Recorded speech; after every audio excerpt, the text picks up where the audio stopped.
जय सीताराम, जय हनुमान, जय गुरुदेव। समस्त प्रणाम।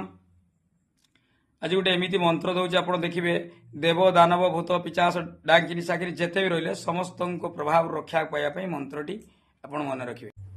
ओम नमः हनुमते रुद्रावताराय देव दानव भूत पेत पिचास डाकिनी साकिनी सर्वदुष्ट विनाशनाय रामदूताय स्वाहा। ये मंत्र को जदि आप सब स्मरण करती ध्यान करती देखिए सबू ग्रह आपणकर मुक्ति मिल ग्रह पीड़ा भी थे मुक्ति मिल जो मनीष मैंने आप शत्रुता कर भूतप्रेत हूँ जेकोसी किए तंत्र मंत्र प्रयोग कला या द्वारा मुक्ति पाइबे। मंत्रटी आउ थे स्लो भाव में कहीदे मन रखु। ओम नमो हनुमते रुद्रावताराय देव दानव भूत प्रेत पिचास डाकिनी साकिनी सर्वदुष्ट विनाशनाय रामदूताय स्वाहा। जय सीताराम, जय हनुमान, जय गुरुदेव।